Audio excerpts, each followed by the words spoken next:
Hello everybody, good evening and welcome to the United Stand. This is your latest Manchester United news. Lots to talk about tonight. Solskjaer's transfer chaos, Manchester United's transfer chaos.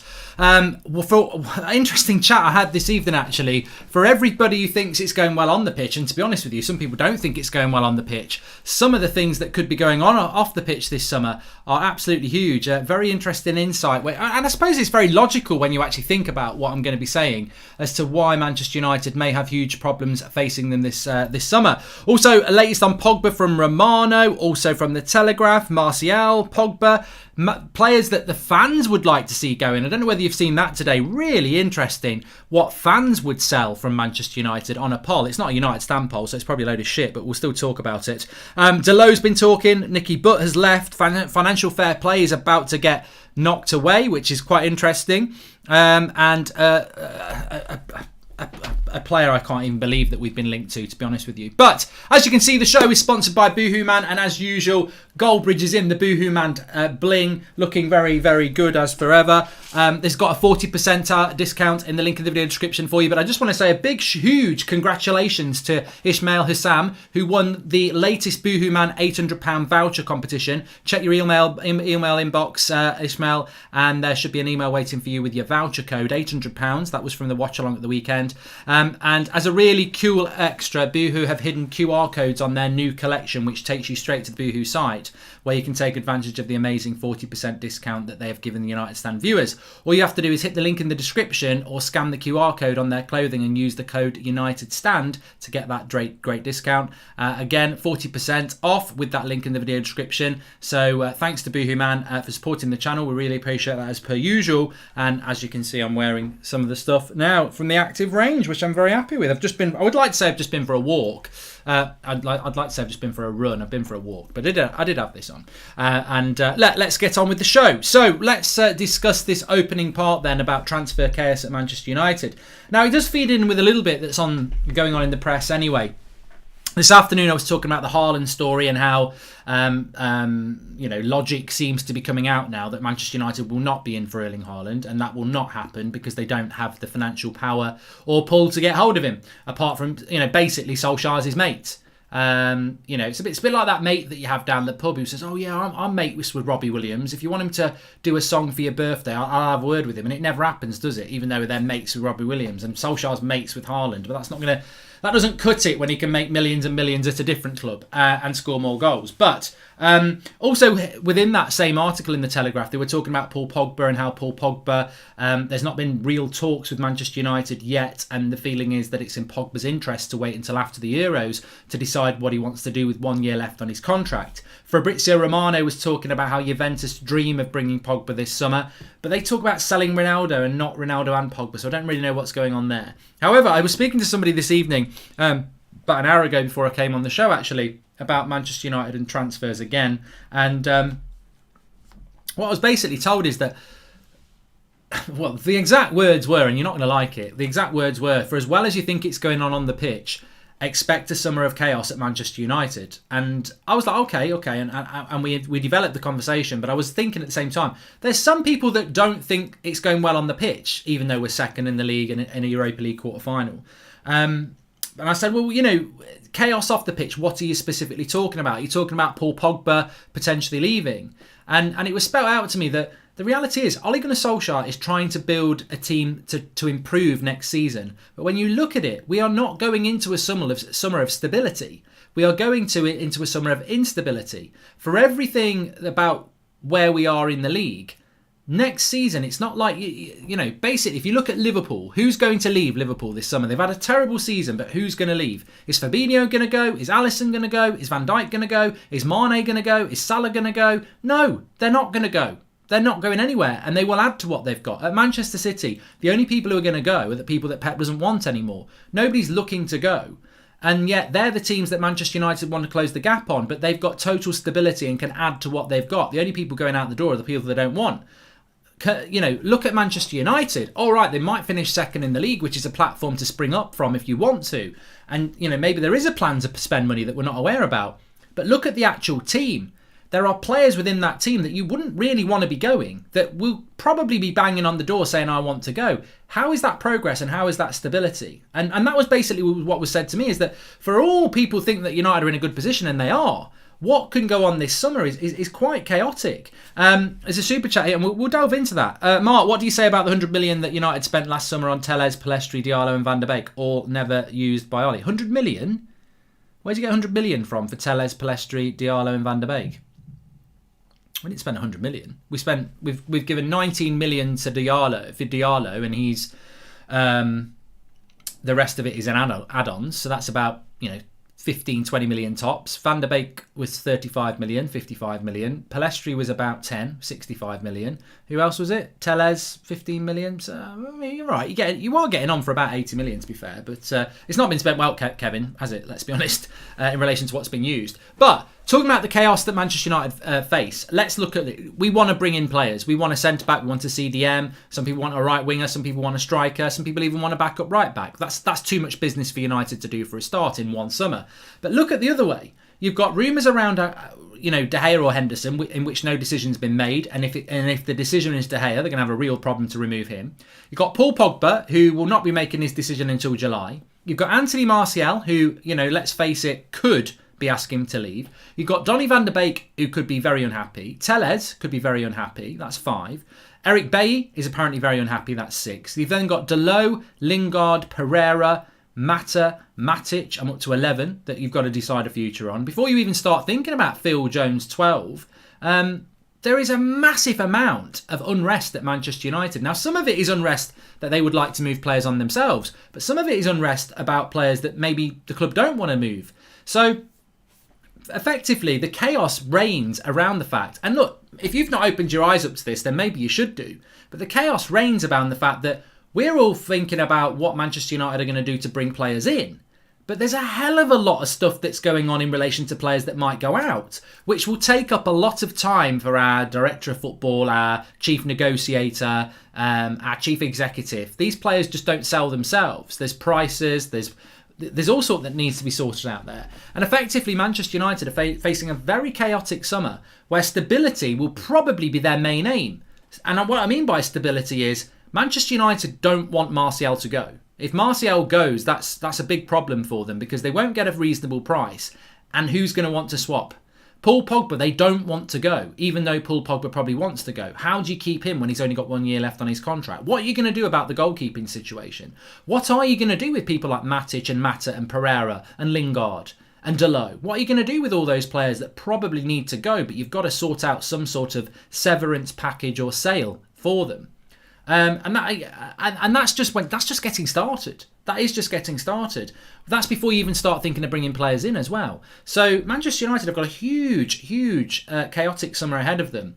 And it may not be a summer that we come out of in a better situation than we are now. And this is yet again another problem from the previous years of not being efficient in the transfer market. Last summer we should have got Sancho and a centre-back. And now this summer we've got to get Sancho and a centre-back and everything else. And over the last 3 or 4 years, we should have got rid of more deadwood, and we haven't, and now it's backlogged. So I don't know. I think it's going to be a very, very chaotic summer.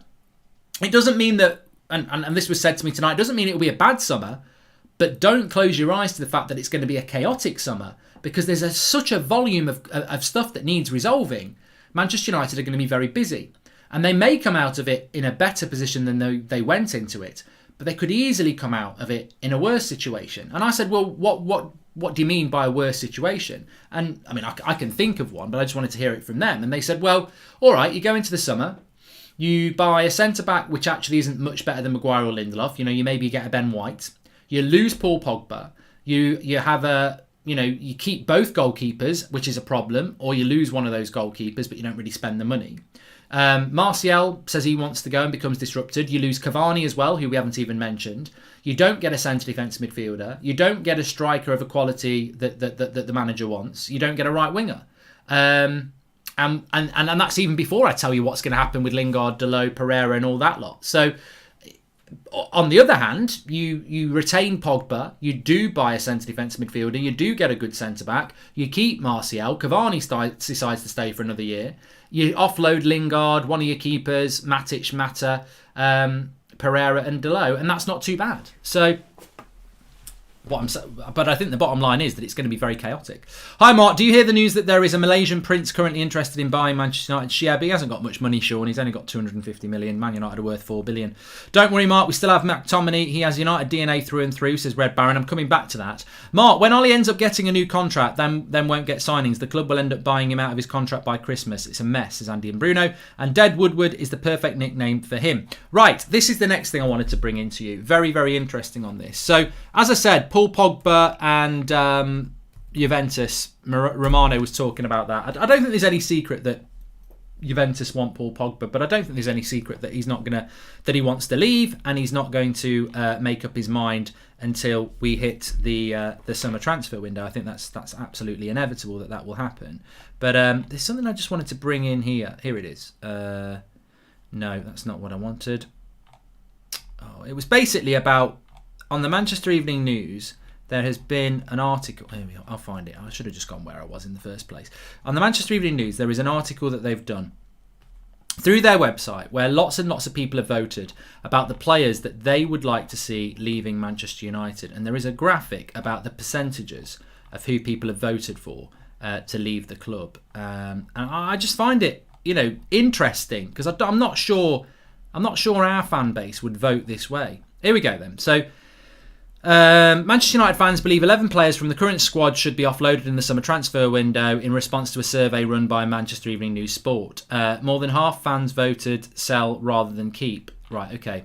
So 100% is the score, and this is what play. So basically, out of 100% of our voters, of Manchester Evening voters, number one was Fred to sell. 47.9%. You basically voted sell or buy. Number one was Fred. 47.9% voted to sell Fred. In second place, it was Chong. And in third place, it was 44.1% said David De Gea.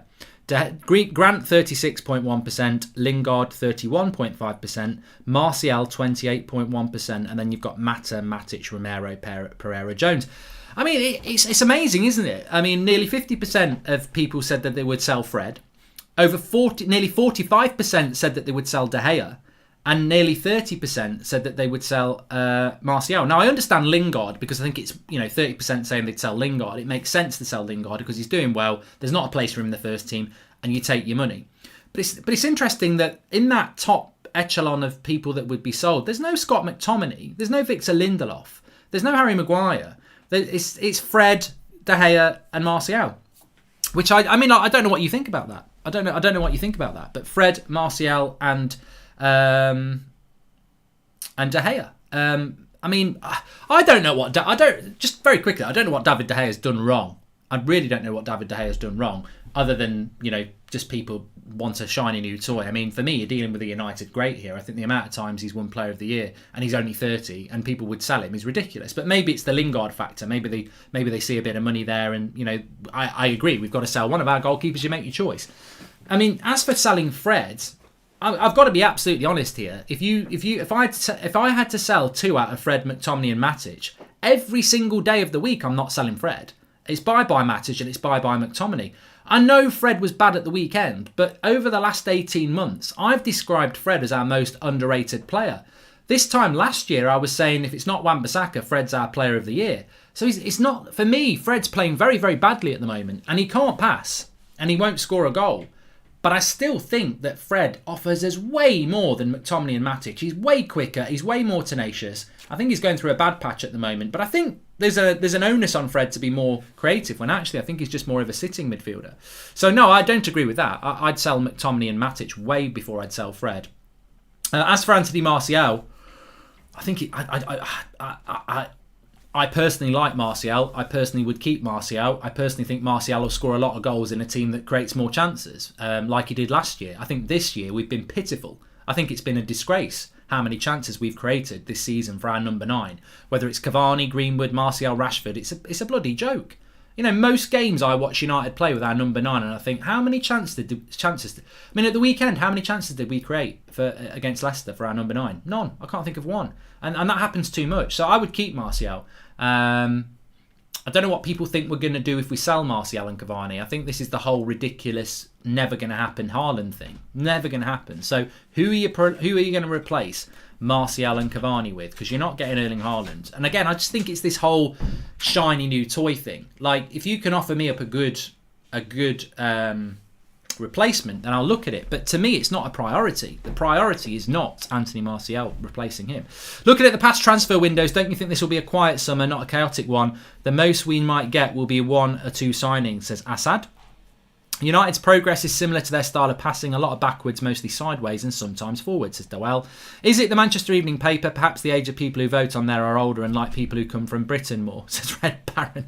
Yeah, well, I don't know the demographic of who votes on Manchester Evening News, to be honest with you. I think if we do that on the United Stand website, and I'm thinking about doing it later in the week, in fact, we will do it, we'll get a very different story. Because I think the United Stand, as we know, is a very diverse worldwide United audience, which I love. I don't know about anybody else. I can't comment on it. But I still think it's interesting. I still think a lot of you would say sell De Gea, sell Martial, sell Fred. But I think it is interesting in that sense. And I do also think that I'll repeat what I've said many times. I wouldn't sell Martial and I wouldn't sell Cavani if I didn't have to, because I want to focus on other areas, and I know already we've got too much to do. And like Assad said, what I expect, he says he expects a quiet summer, and I can see us starting next season with still having Phil Jones, still having Lingard, still having Pereira, still having Matic, still having Mata, only having bought 1 or 2 players. I can definitely see all that happening, because it's more fitting with the competence of our board that they're very slow at doing every deal. Mark, I haven't been drinking. I swear I heard a Sky commentator earlier say Dan James is world class going forward. I feel like giving up. We in some parallel universe here watching another team. I think it's just mainstream media, mate. Although Dan James did score a good goal today. Granted, it was on my Newcastle career mode, but it was a good goal for Dan James. If he could do it in real life, it would be great. Also, let me just have a look here. Shirin Vanson says, if Haaland were to leave, would that impact Sancho's sale and vice versa? I feel United are going to come out terrible in the summer and end Ollie by Christmas. You know what? I don't even want to say that, but I have said it before, so I'll repeat it again. If he has a crap summer transfer window, he's gone by Christmas. Yeah. If he's using McFred and Magaluf next year, he's gone by Christmas, because the football won't improve. Evening, Mark. Can you wish my girlfriend Ellie a happy birthday? She loves United, Bruno, and she is a prat. Much love, says Ben Lawton. Wow, that's not very nice calling her a prat, but there you go. So we've spoken about this. I want to keep bringing you questions in, because I do want to talk about that. But there's a couple of things I just want to bring in. Nicky Butt's left the club today. I don't know whether that resonates with anybody, but Nicky Butt has had quite a good role at Manchester United in recent years. Certainly around the youth and the development of that. And obviously more involved in the first team. He is a player that, it sort of contradicts what we're doing here. I don't think people have reacted to the Nicky Butt exit as much as they should have done. Nicky Butt is class of 92, United DNA, culture, hard midfielder, straight talking lad who knows what Manchester United's all about. I think Nicky Butt's a bigger loss than someone like Michael Carrick would be, or McKenna would be, or maybe even Mike Phelan. I think Nicky Butt's of the right age, with the right experience. I think Nicky Butt's a loss. You talk to me about Darren Fletcher, he's only just come in. I think Nicky Butt is a very big loss to Manchester United. I don't know why he's gone. He's talking about a new challenge. There's rumours that he didn't get the director of football or the technical role that Darren Fletcher got. But I feel that Nicky Butt was very involved at Manchester United from what I heard, and I do think he's a bit of a. I think he's underrated, like Dougie says. I don't think it's Nicky Butt's gone. I actually think Nicky Butt's a big loss to Manchester United. And especially when we have it rammed down our throat every day, wrongly, I think, about culture and DNA. Well, surely, I don't agree with having to recruit ex-players with the DNA and the culture when we're playing as badly as we are in relation to style of football. But Nicky Butt's a loss because, if we are going to have players that have the DNA and the culture, I think Nicky Butt has probably got more DNA and culture than most people at that club, because he came through. Solskjaer's not a youth player. Carrick's not a youth player. I mean, Fletcher is, but he's only just come back. But Nicky Butt's older than Darren Fletcher. Darren Fletcher sort of came through sort of mid-noughties, didn't he? Nicky Butt came through mid-90s. Nicky Butt was playing with Cantona. So, I think Nicky Butt's a real loss today. I really do. And I think he's probably, I mean, I don't know whether he's going to be the Salford coach. I don't know what he's going to go and do, but I do think Nicky Butt's a loss if you're one of those fans, and Solskjaer, who values the culture and the DNA. So I think Nicky Butt is a loss to United today in relation to what they're doing, which is exactly why Manchester United should be recruiting the best of the best instead of focusing on DNA. Because Scholes isn't going to do it. Gary Neville's not going to do it. Nicky Butt's now left. David Beckham's not going to do it. Ryan Giggs ain't going to do it. Phil Neville, well, you know, would you want Phil Neville to do it? I don't know. But it's all right going on about DNA, but there's not an endless source of this DNA, is there? And I think Nicky Butt's a loss. I do. Love to see Nicky Butt succeeding as a manager somewhere. Good luck to him, says Joe. I think Nicky Butt wants to go on to different things, yeah. And maybe he's going to be a new Salford manager or something like that. Get Roy Keane in, says Anthony White. God, yeah. So yeah, I felt that was a bit of big news. Financial fair play. I just want to bring this in because obviously it fits in with transfer news as well. There's talk that financial fair play, and can I just say as well, we're getting close to 11,000. So please subscribe, bottom right hand corner, because that updates live. So we might do it whilst we're live on air. Bottom right hand corner to subscribe. But yeah, financial fair play is apparently going to go out the window. I had to laugh this afternoon. I saw an Arsenal fan saying, "Oh, God's sake, Chelsea, Man City and Liverpool, they're just going to run away with it now because they can spend like mad." I had to say, no, not Manchester United. I think the Glazers love financial fair play, because financial fair play to the Glazers is just another excuse for them to say, well, we can't spend too much. We've got to be careful about in fact, I'm sure it's been said. I don't want to be 100% on this, but I'm pretty sure financial fair play has been mentioned in shareholders meetings in the past, that they've got to comply with that.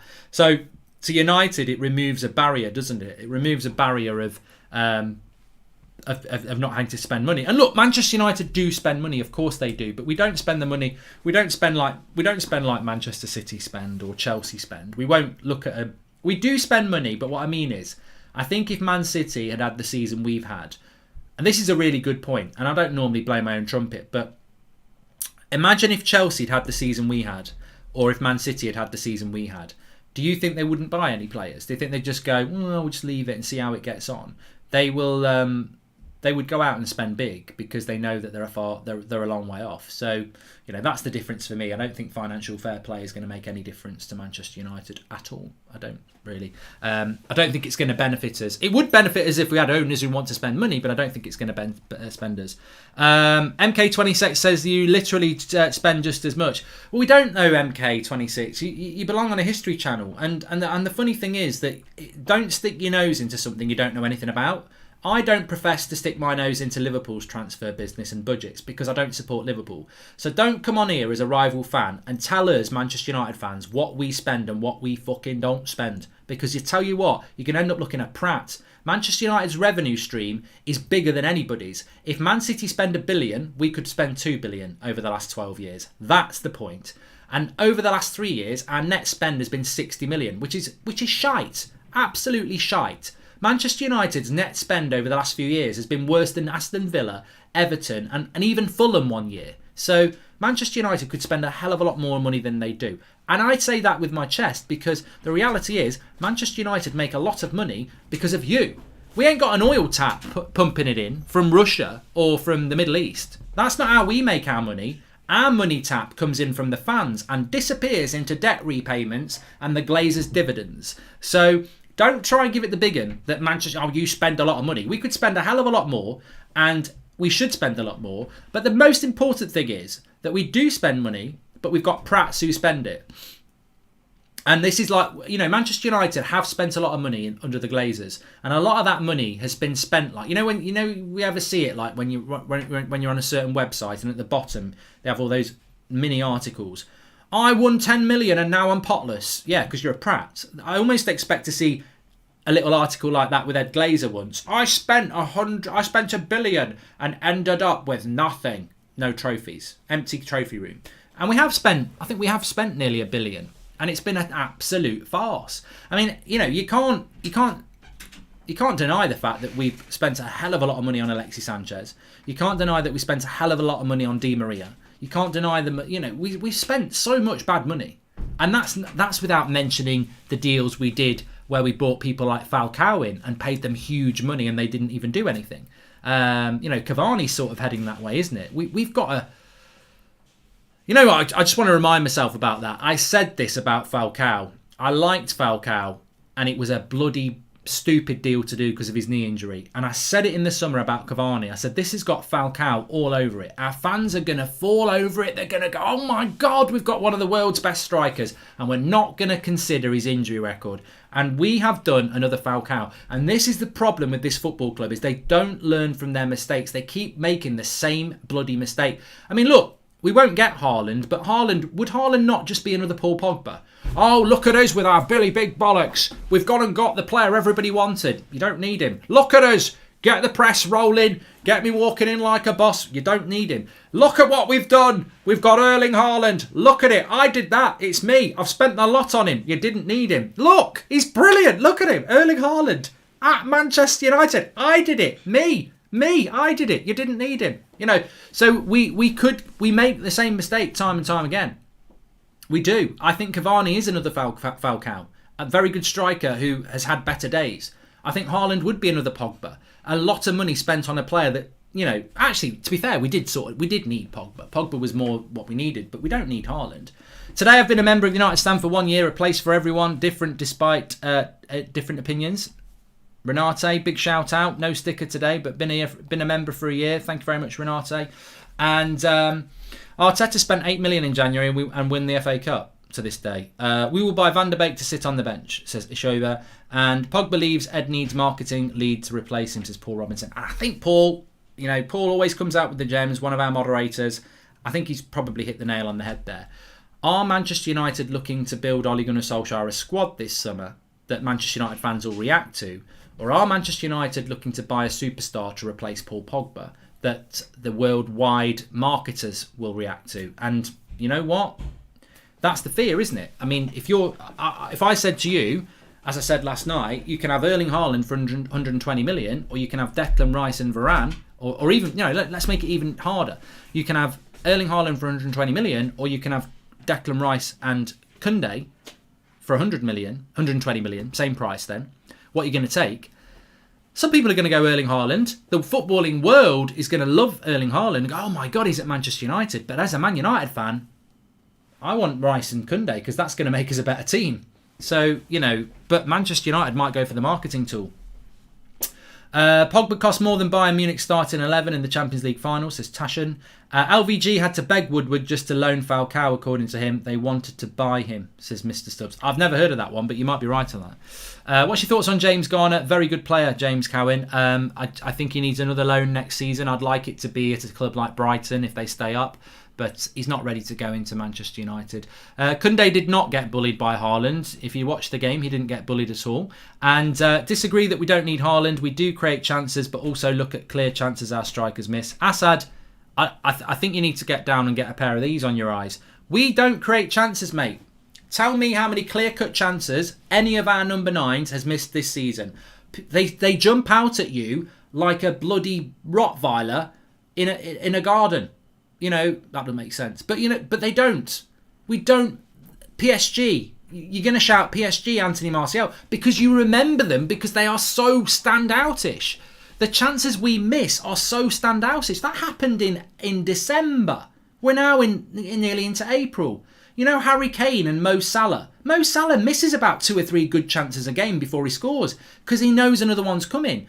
At Manchester United, factually, we create less chances for our strikers than most strikers in the Premier League. So don't talk to me bollocks about, we need to buy a striker for 120 million. He won't get the service. It's not hard to figure out. If you play a back six, right, with McFred and Magaluf and all that bullshit, how are you going to create chances for your striker? We've been watching this for years. We've been watching it for years. It's not even Ole. It's not even just Ole. I remember when we had Lukaku under Mourinho, and Lukaku was surviving on about. He was averaging about 2.5 chances a game, and Harry Kane and Aguero were nearly at 5, sometimes 6. So it's been going on at United for years. This is why I say Solskjaer's football is like Mourinho, because Mourinho didn't create many chances for his strikers either. Daniel Sunmark says, not to be a downer, but do you think the obvious back six problems may be masking some currently not so obvious issues further up the pitch? Yes, I think that's a great point from Daniel. I mean, for me, we need a centre-back and a CDM so that we can move higher up the pitch and get the ball to our front four more. But I'm not saying the front four are without issue, but they're not the issue at the moment. Mark, your comments on Haaland are funny, but he looks absolutely world class. I agree with you. CDM centre-back priority, but if he goes to City, ooch, says Andrew Ostradana. And Mark, don't you think that the chickens are starting to come home to roost? The club needs to worry more about winning on the pitch. Sadly, Ollie should resign before Glazers destroy the status he has. I think there was a very interesting story this afternoon. I mentioned it this afternoon, so I'm not going to dwell on it. I don't know how true it is, that apparently Eric Bailly went mad about not being in the team for the game against AC Milan. I think there's a lot of players who are not players we want to sell, who are not happy at Manchester United. Now, I can't say anything more than that because it's inflammatory and I don't want to be that, but I don't think Telles is happy. I don't think Van der Beek is happy. Eric Bailly's not happy. I don't think Martial is happy. I'm not sure Pogba's happy. That's 5 players straight away that I think should be more involved with the first team who aren't happy. Pogba's obviously a little bit different. Twan Sebi won't be happy. That's another one. So, you know, Cavani's not happy. That's not worked out. You know, Cavani's going because he wants to go, not because we want him to go. So that's not worked out. So I think beyond the core of favourites, there is a lot of unhappiness in the squad. I don't think even people like Juan Mata and Nemanja Matic are happy at the game time. So beyond the core, there's a lot of players not happy. And a lot of them do seem to be foreign players, don't they, actually, when you think about it? Martial, Van der Beek, Telles, Batic, Pogba, Cavani. I mean, Twan Sebi's English, but I mean, I think that's just coincidental. I don't think United are purposely trying to get rid of foreign players. Maybe De Gea's going to be next. Phil Jones is happy, says Matthew. I mean, Phil Jones must wake up with a big smile on his face every day until he gets up and gets injured. We have such a bad recruitment in managership, says Leo Man United. Bay in, Donny in, Ollie out, says Steve 10. And McTominay is happy. Ollie is happy, says Mark Crisp. I just think it feeds in with what we were talking about at the start of the video, that no matter what you think about what's going on off the pitch, whether you're happy or you're not, whether you're Ollie in or you're not, whether you think we're making progress or not, when you actually look at this summer transfer window coming up, it can't be a success. I don't believe it can be. I think it's too chaotic. There's probably 12 deals there. There's 12 players there that are not signings that need probably that are an issue. Whether they're sold or whether they're kept, they're an issue. There's 12 players that need resolving. That's before you even buy players. So chaotic summer ahead. And I think that, I've put it down here as well, I think that feeds in quite interestingly to, is there real progress at the club? There is progress at the club. I want to make that very, very clear. There is progress at the club. But how do you quantify that progress if the summer is a failure? Does that set us back? Because I think at the end of last season it was a success. But I also think that the summer was a failure. And it's amazing that you can finish third in the league and feel like you've done really well and totally lose that momentum coming into the new season. And that's what happened. We only got the momentum back when Solskjaer was threatened with the sack ahead of that Everton game. We actually had a very bad start to the season, as we know. And we've got to be careful with that, because at Manchester United, the board can ruin any momentum you've got. We've seen it. We saw it with Mourinho. He finished second. He was sacked by Christmas. Ollie finished third last year. He was nearly sacked in the autumn. If he finishes second this year, it doesn't mean that we go into next season with a spring. We could we could fall down in the summer. Hey Mark, not disrespecting and just being curious, who are some good academy products since the batch of 1992? I can think of Rashford and Greenwood. Says Dogs Hate Me. There hasn't been that many, is the honest answer. The class of 92 obviously is 30 years ago, isn't it? Now 30 years ago next year. Rashford and Greenwood, O'Shea, Wes Brown, Darren Fletcher. That's probably it in 30 years. So youth's very important to Manchester United, and players have been given opportunities. They've just not been quite good enough. But yeah, there's no guarantee that we're just going to produce another 5 or 6 players. It's very, very difficult. Of course, it is.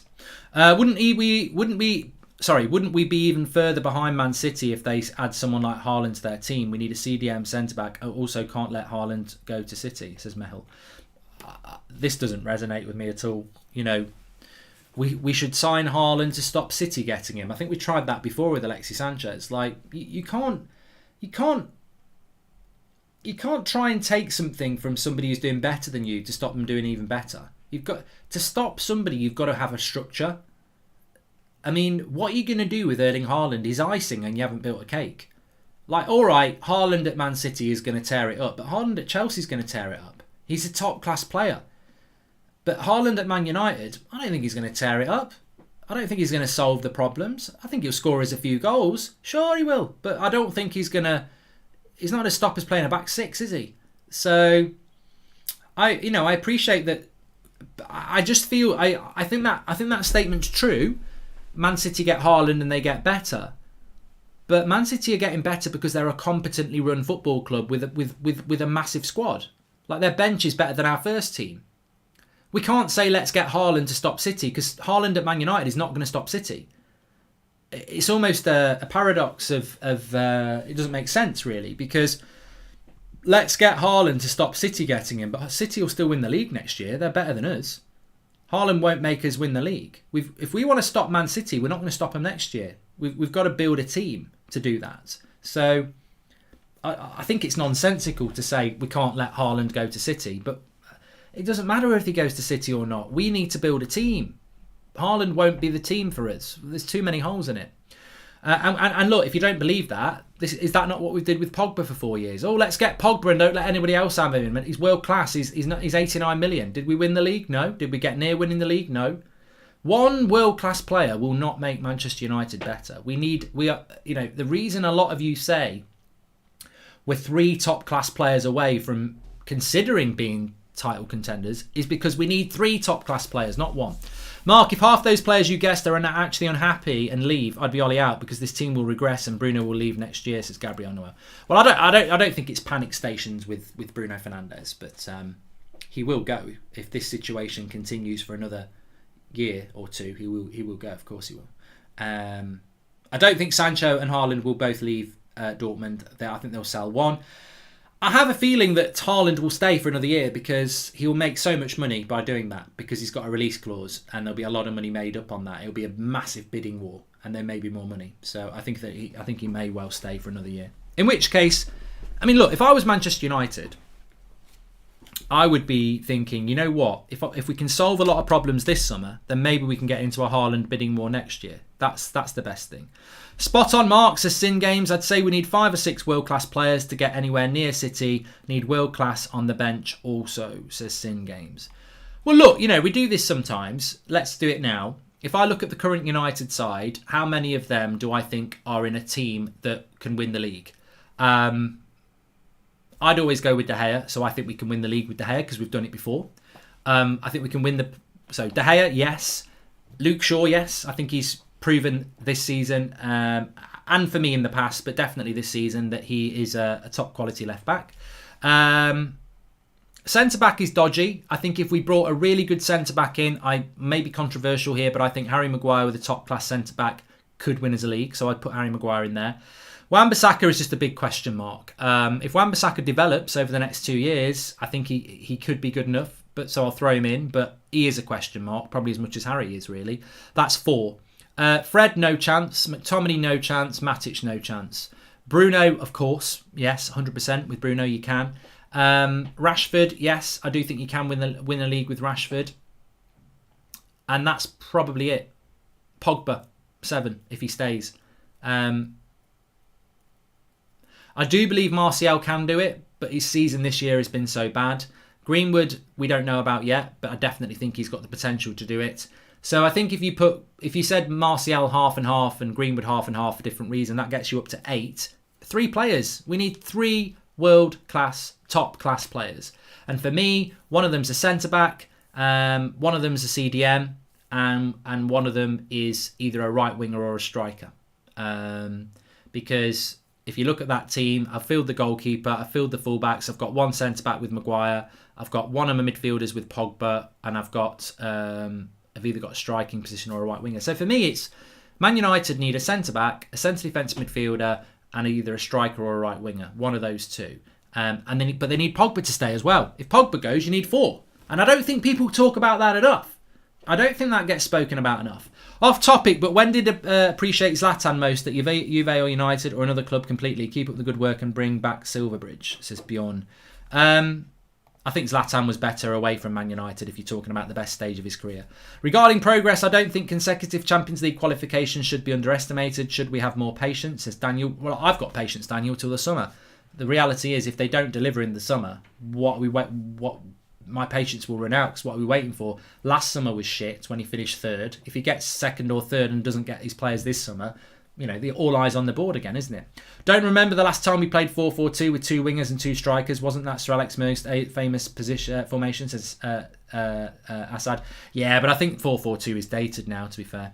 What type of CDM do we want? Carrick, Busquets type or Kante and Didi type? Even with Rio Vida, we got done for pace sometimes. We need to control games, says Jags. You know what? In relation to those CDMs, you're right. They're 2 very, very different ones, but either or would be better than what we've got at the moment. Was good, Mark. Now that our channel is a millionaire, do you think we can finally get the Glazers to see that we need to buy smart? They're having a laugh, says David Nehan. And Mark, our club go on about progression is a sham. They just want the fans in limbo and cash coming in. Glazers don't care like we do, says Andy and Bruno. You know what? I've got no evidence of this. I've got no idea whether this will happen. But I do feel that when you look at Real Madrid and you look at Barcelona and you look at the way those football clubs are run, I think Manchester United fans will organise something at some point in relation to what's going on at the club. I think there will be something that happens, definitely. So yeah, I think that will happen. Without a shadow of a doubt, I think Manchester United fans will. If this continues, something has to happen, and I have faith that will happen at some point, definitely.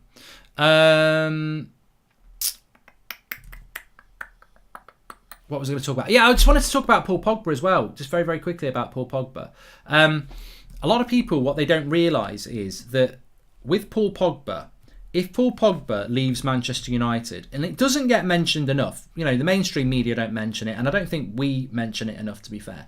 But if you look at Paul Pogba, right, if Paul Pogba leaves Manchester United, we actually need 4 world-class players. I don't think people are realising just how impactful it will be for Manchester United if Paul Pogba goes, because Messi says Paul Pogba's wasted at Manchester United. If I look at this United team at the moment, and I was to say to you, well, I personally think that Manchester United are missing a centre-back, a centre defensive midfielder, and let's say a right winger. Let's say Cavani and Martial stay, and I say, let's not get a striker this summer, let's get it next summer. But if we get a centre-back, a CDM and a right winger, we're fine. So much of that depends on the fact that Paul Pogba stays. If Paul Pogba goes and you buy a CDM, do you think he's really going to put Van der Beek next to him? Do you think he's going to do that? Or do you think he's going to put McTominay next to him? So I think if what we're not realising is, and the club will pull the wall over our eyes here, there will not be, if Pogba goes, we're going to get a replacement. There will be the players that we're going to buy. And my biggest fear, my absolute biggest fear is that if Paul Pogba leaves Manchester United, we will buy a centre-back and a striker, and we will lose Pogba in the midfield, and we'll actually be 2 down. Because we need a CDM if Pogba stays. But if Pogba goes, we need a CDM and a Pogba replacement. So, I think when we talk about this chaotic summer that could be coming for Manchester United, one of the biggest chaotic factors is going to be Paul Pogba. You know what? If I'm absolutely honest, I feel that this summer is going to be a double-edged sword. For anything positive we do, I think we will lose Paul Pogba. And I think that will be a huge, huge blow. Part of me thinks that Pogba should have gone last summer. Part of me thinks that I understand why Pogba wants to go. But losing him is not part of the plan. And I think it goes back to that other point. I think somebody said it in the live comments. We could very easily end this season and start next season in a worse position. I felt that we nearly did that last summer. I still think that Matic, Pogba, Bruno, Greenwood, Rashford, Martial was an amazing front 6. Have we got that now? I mean, look, I'll ask you. What's a better front six? Matic, Pogba, Bruno, Greenwood, Rashford, Martial, or McTominay, Fred, Bruno, Cavani, Rashford, Greenwood?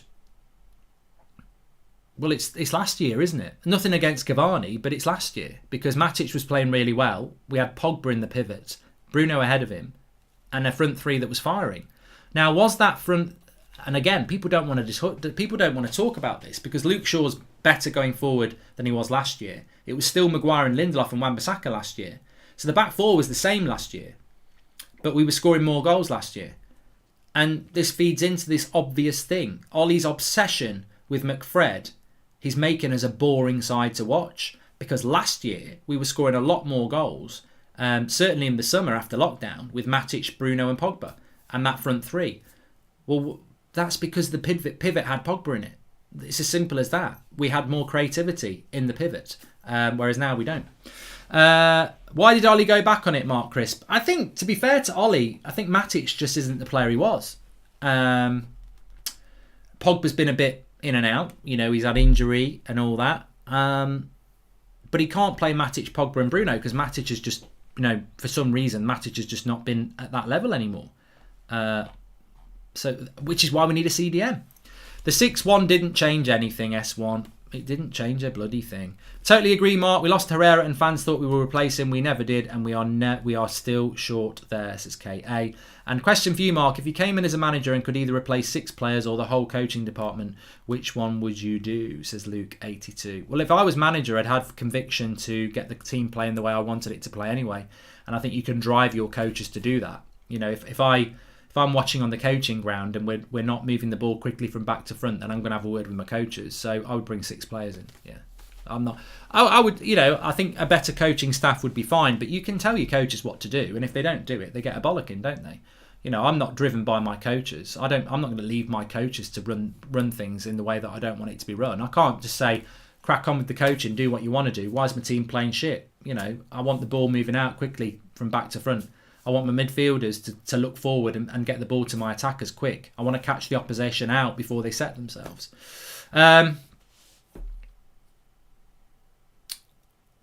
Mark, last season after we came back from lockdown, we played Pogba and Matic ahead of Maguire and Lindelof. Do you think the problem is from midfield more than the defence, says Ihab? I think CDM is more of a priority, Ihab, than a centre-back. But I'm not going to sit here and pretend that Bergwijn didn't run straight at Magaluf straight after the first game. The first game back from lockdown, Spurs, at Spurs, Bergwijn just ran straight past Maguire and Lindelof. Their weakness is not because of is not because of our midfield. They're weak as a partnership. They are vulnerable. They are. But at the moment, I feel that McFred are more of a problem than Maguire and Lindelof. Yeah, but we need a CDM and a centre back. I'm not saying we need one or the other. Manchester United shouldn't have to prioritise. I had somebody message me today when I was playing FIFA saying, should we turn Dalot into a centre defensive midfielder? And I was going mad. I was like, what? Who are we? Are we bloody bankrupt FC? We're Manchester United. Why are we turning people into CDMs? We should be buying a CDM. This is where we let the Glazers off the hook. This is where we do, because we go, maybe we could convert Lindelof into a centre defensive midfielder. Maybe Dalot could be a centre defensive midfielder. No, buy a centre defensive midfielder. Your money and your eyes create hundreds of millions of pounds for the Glazers every frigging year. Why should we convert a player to a CDM and let them off the hook so that they can pocket that money for more dividends? Man United have got the money to buy these players.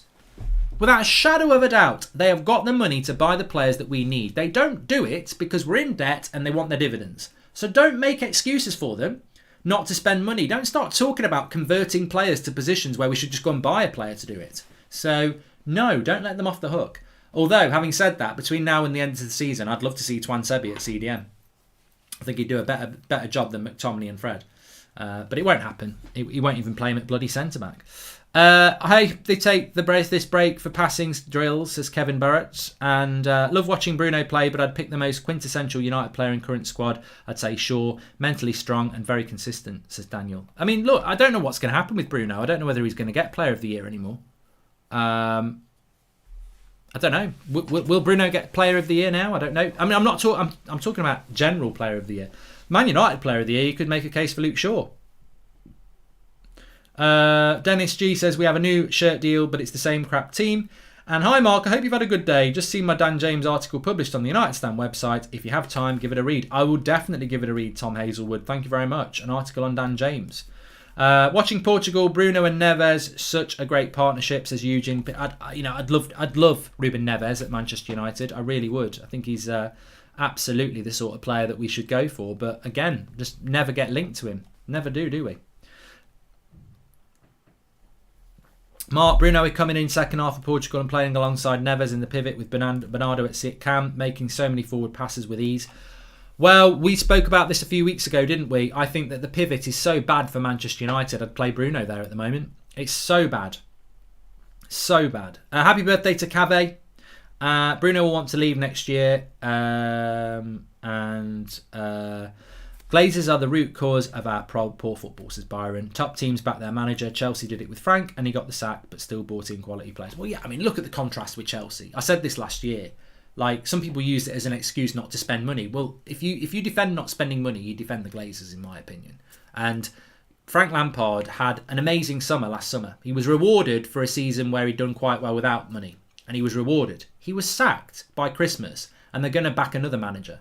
And that's what Chelsea do. They're quite ruthless in sacking, but they can always say, hold on a minute, you are fired, but look at what we gave you. Don't say we didn't give you what you wanted.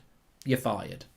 And Tuchel comes in and he will get what he wants, on top of all the great players they've already got.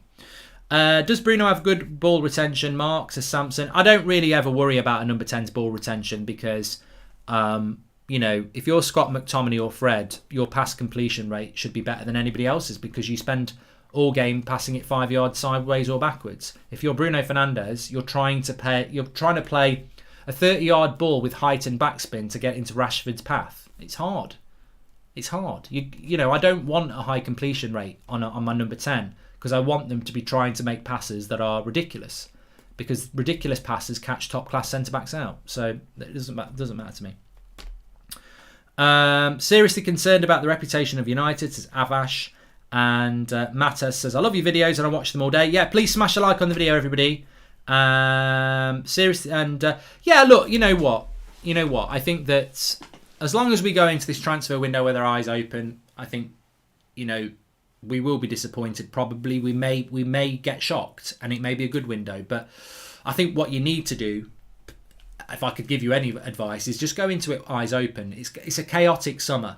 But it could still be a good summer, but it's a chaotic summer. As I said, what's going to happen with Pogba? What's going to happen with Martial? What's going to happen with De Gea or Henderson? What's going to happen with Lingard? What's going to happen with Pereira? What's going to happen with Matic, Dalot, Mata, Phil Jones, Van der Beek, Telles, Cavani?